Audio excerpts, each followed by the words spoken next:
show you now one of our delta maneuvers, what we call our delta loop range. One of our trademark maneuvers.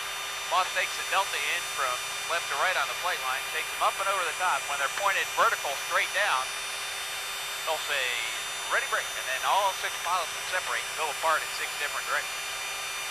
I'll follow the boss's profile throughout, and if you're ready to go, I'll take us up and over for the loop. We are ready. Okay, up we go. It's a smooth pull now to about 3 Gs, and again, all the pilots are maintaining that 36-inch wingtip to canopy separation, even the 2 solo pilots. Out off the left-hand side, the number 5 pilot, off of number 3's wing, and off the right-hand side, the number 6 pilot, our opposing solo, Mark Provo. Tilt your head back, you can pick up our smoke trail across the water. Reaching the vertical straight down, the boss would say, ready break. 6 pilots would separate, the boss would follow through just like we are now, through the loop maneuver. Smooth pull back on to 3 Gs again.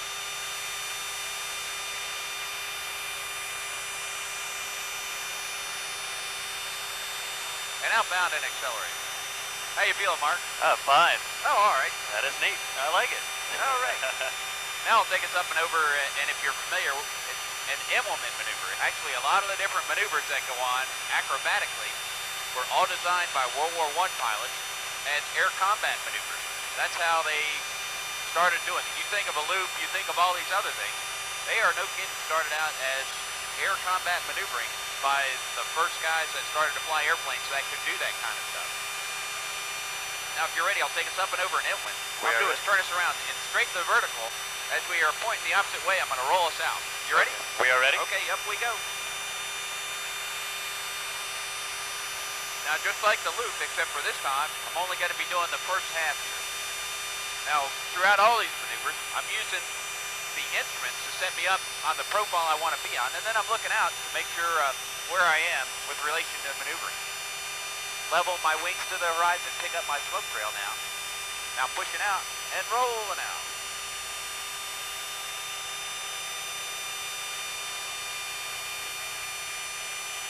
Now we're just going 180 out, back away from where we were. Now what this sets me up for is to show you the second half of our opposing solo's takeoff maneuver. We got a chance to see his initial takeoff maneuver there with the low transition, high performance climb, where we hit just about 6 Gs, 5.7 Gs on the pull-up.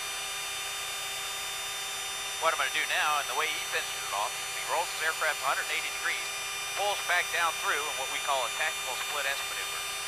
What I'm going to do is set us up here at 11,000 feet, 250 knots, roll the airplane 180 degrees, and turn back around to finish off the second half of that loop. However, instead of being very smooth 3 Gs, I'm going to light the afterburner and roll it over and pull us down through. I'm going to hit about 4 to 4.5 Gs. I'm going to have the help of gravity pulling me down towards the ground. But what I'm going to do is minimize the turn radius of the airplane. The way we'll be able to measure out how short the turn was is via our altitude loss, because that's where we're going to be turning around strictly in the vertical.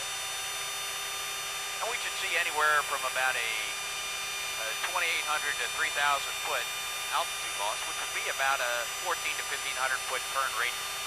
That it just shows you how tight these airplanes, these combat airplanes can turn at high speed.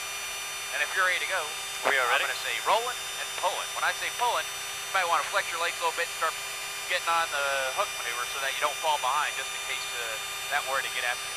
Are you ready? We are ready. Okay, light the burner. And rolling. And pulling.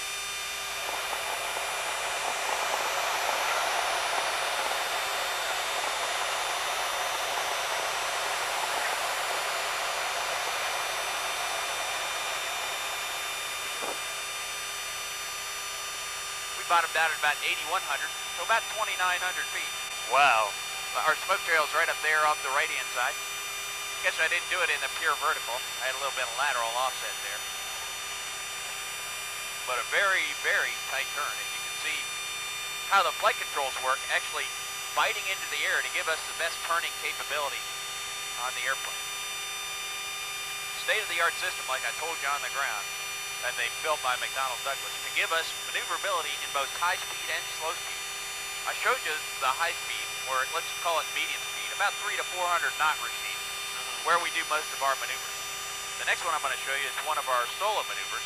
It's something that only the F-18 can do, and no other aircraft can actually get to do this because of those flight controls. And it's called our high alpha pass, where I am going to be, instead of, at a certain point, I am going to be flying, instead of off of lift off the wing, I'll be flying off thrust from the engine. Now, I will still have the capability of maneuvering the airplane in slow speed, even though the wings are technically stalled out. That's just, I got the two General Electric motors behind me giving me lots of thrust. Can't do this in a small plane. They actually just stall and fall over.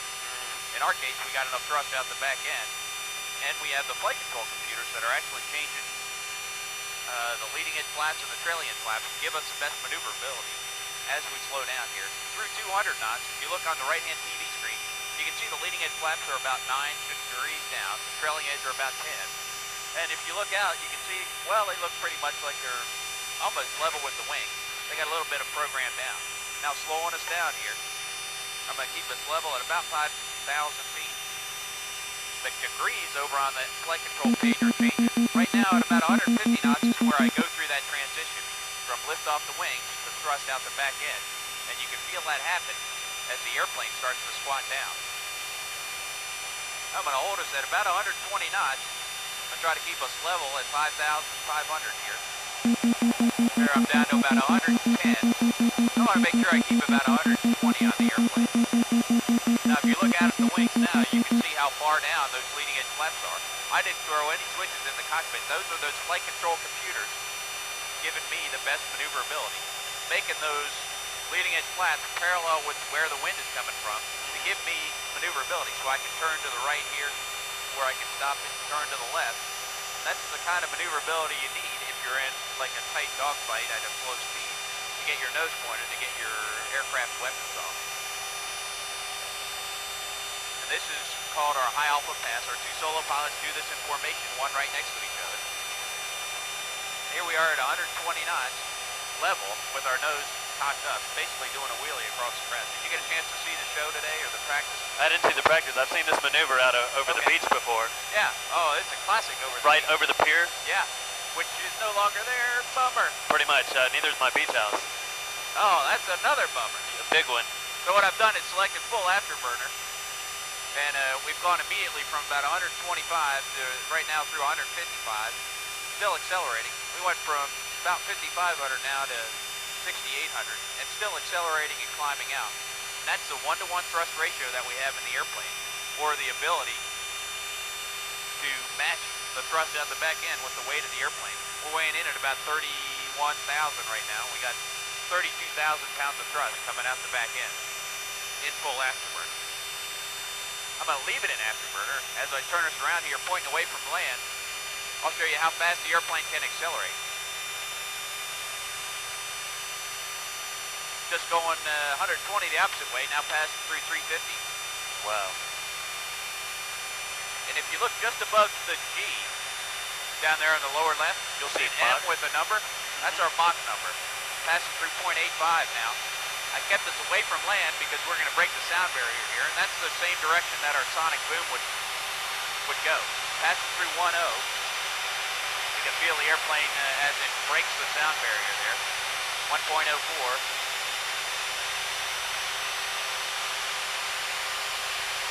Altitude. 1.05. We're doing about 850 miles per hour over the ground right now. Probably a little greater than that, about 870.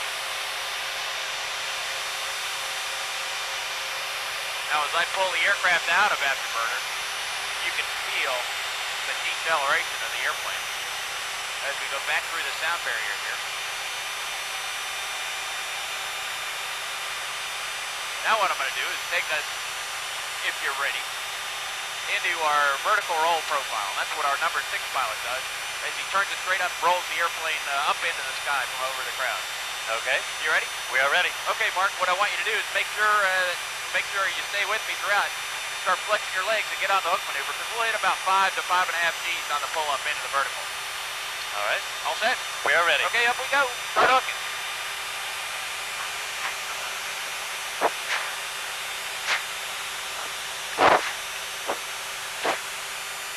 Into the vertical.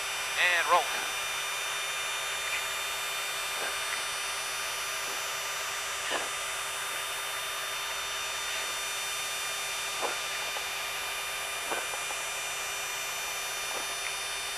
There's our smoke trail as you tilt your head back. Now we're going to go straight back down right next to our little curlicues just above the canopy.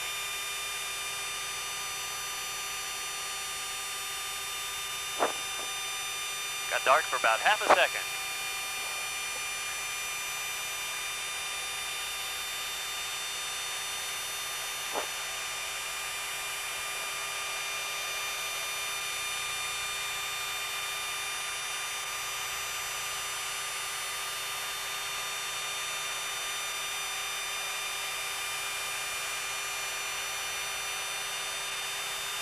Feeling all right, Mark?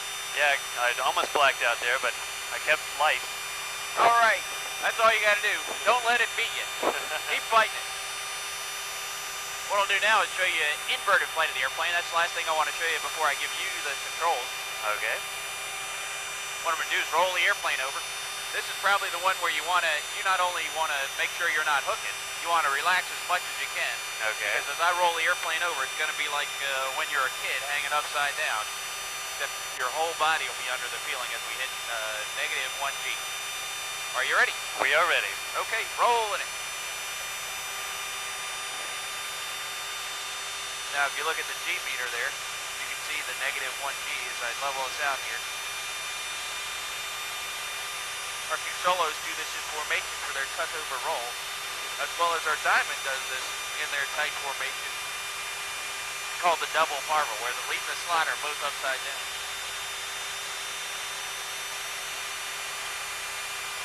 Take a look out left and right. Get a different perspective, and straight ahead is Pensacola Beach. And rolling out. That little beep is my cue to roll upright.